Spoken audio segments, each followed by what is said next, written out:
¿Alguna vez has sentido que tus circunstancias te superan como si no hubiera salida? Esa era la realidad de mi pueblo, Israel, sometido al cruel dominio de los madianitas. Ellos devastaron nuestra tierra, dejando a mi gente sin esperanza. Yo soy Gedeón, un hombre común, que vivió en una época de sufrimiento y humillación. Pero Dios tenía otros planes para mí y para mi pueblo, y decidió que fuera yo, el menor de mi familia, quien liderará la liberación de Israel.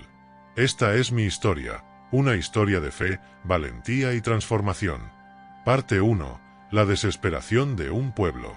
Crecí en tiempos difíciles, bajo la opresión de los madianitas, un imperio despiadado que asfixiaba a Israel con su brutalidad. Durante 7 largos años, mi pueblo sufrió bajo su dominio. Nos vimos forzados a vivir escondidos en cuevas y montañas para escapar de su tiranía. Cada vez que cosechábamos, los madianitas, junto con los amalecitas y otros pueblos, invadían nuestras tierras como una plaga de langostas, robando nuestro ganado y destruyendo nuestras cosechas. No dejaban nada, nos quedábamos sin alimento y sin esperanza. Era como si todos nuestros esfuerzos fueran en vano, como si nuestro trabajo no tuviera sentido. Esta era la consecuencia de nuestros propios pecados, porque habíamos abandonado a Dios y Él nos entregó en manos de nuestros enemigos. Finalmente, en medio de nuestra desesperación, el pueblo clamó al Señor, recordando que solo Él podía rescatarnos. Dios escuchó nuestro clamor y envió un profeta para recordarnos todo lo que había hecho por nosotros en el pasado, como nos liberó de la esclavitud en Egipto y expulsó a nuestros enemigos para darnos esta tierra. Pero el profeta también nos recordó que habíamos desobedecido a Dios, que habíamos adorado a dioses extranjeros, y por eso estábamos en esta situación. Fue un momento de reflexión y arrepentimiento para Israel. A pesar de nuestra infidelidad, Dios no se olvidó de nosotros. Y entonces, un día, mientras trabajaba en silencio, apareció un hombre extraño. Parte 2. El encuentro con el ángel del Señor. Estaba trillando trigo en un lagar, escondiéndome para que los madianitas no me lo arrebataran. Este era un trabajo vergonzoso. El trigo se trillaba en las colinas, no en un lugar oculto. Pero tenía miedo. En ese momento, el ángel del Señor apareció y me saludó diciendo: «El Señor está contigo, hombre valiente». Ese saludo me sorprendió, porque no me sentía ni fuerte ni valiente. En mi frustración, le pregunté: «Si el Señor está con nosotros, ¿por qué nos ha pasado todo esto? ¿Dónde están todos los milagros de los que nos hablaron nuestros antepasados?». Sentía que Dios nos había abandonado, que ya no se preocupaba por nosotros. Sin embargo, el ángel del Señor no se fue, y en cambio, me dijo algo que cambió mi vida para siempre: «Ve con la fuerza que tienes y rescata a Israel de los madianitas. Yo te estoy enviando». Sentía que esa tarea era imposible. ¿Cómo podía yo, el menor de mi familia y del clan más débil de Manasés, rescatar a Israel?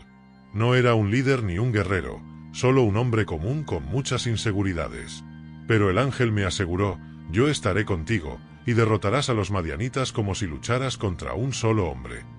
Aunque estaba lleno de dudas, decidí poner a prueba a este mensajero con una ofrenda. Preparé un cabrito y pan sin levadura, y el ángel me pidió que lo colocara sobre una roca. Al tocarlo con su vara, un fuego surgió y consumió la ofrenda. En ese momento supe que era el ángel del Señor, y construí un altar al que llamé Yahvé Salom, que significa el Señor es paz. Parte 3. La misión de derribar los ídolos. Esa misma noche, el Señor me dio una nueva instrucción. Debía derribar el altar de Baal que mi propio padre había construido y cortar el poste de Aserá que estaba junto a él. Aunque tenía miedo de la reacción de mi pueblo, sabía que debía obedecer.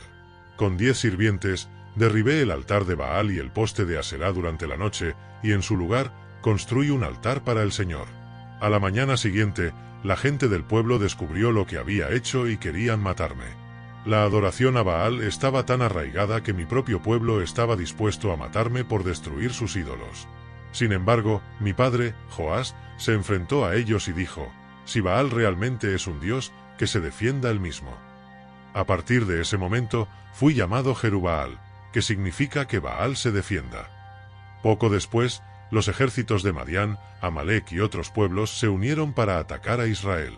Fue en ese momento que el Espíritu del Señor me llenó de poder. Toqué la trompeta y llamé a mi clan, a las tribus vecinas, y reuní un ejército de 32.000 hombres.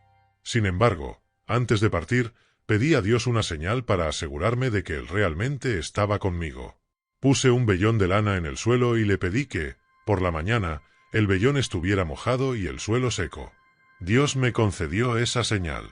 Aún así, en mi inseguridad, le pedí una última prueba, que el vellón estuviera seco y el suelo mojado.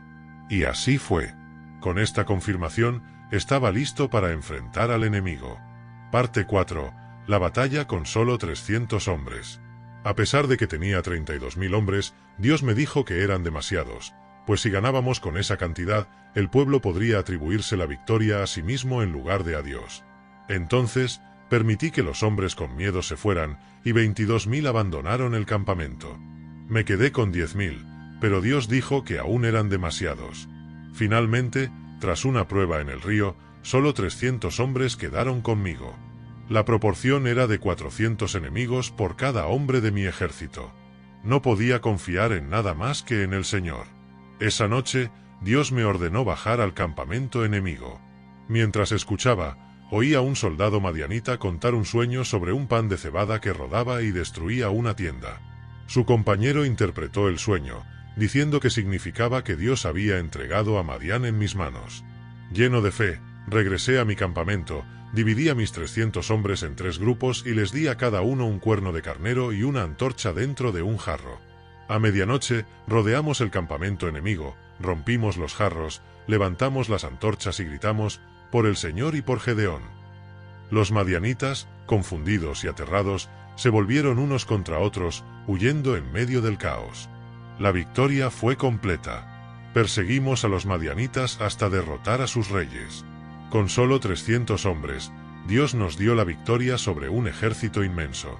Después de esta hazaña, el pueblo de Israel quiso que yo fuera su gobernante, pero rechacé la oferta diciendo, el Señor gobernará sobre ustedes. Sin embargo, en un error, hice un efod de oro como recordatorio de esta victoria, y tristemente, el pueblo comenzó a idolatrarlo, cayendo una vez más en la trampa de la idolatría. Conclusión. Mi historia es un recordatorio de que Dios puede usar a personas comunes para cumplir propósitos extraordinarios. Yo era un hombre lleno de dudas, inseguro y pequeño ante los ojos del mundo, pero Dios vio en mí un valor que yo no podía ver. Confiar en Dios y obedecer su llamado no siempre es fácil, y muchas veces puede parecer imposible.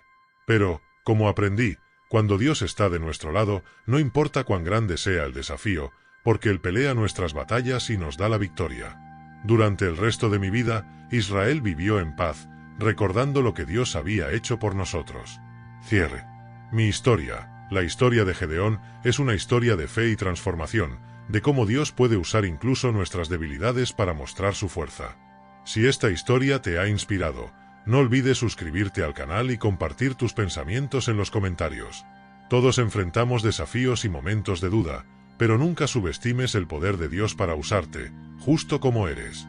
Gracias por acompañarme en este viaje de fe. Nos vemos en el próximo vídeo.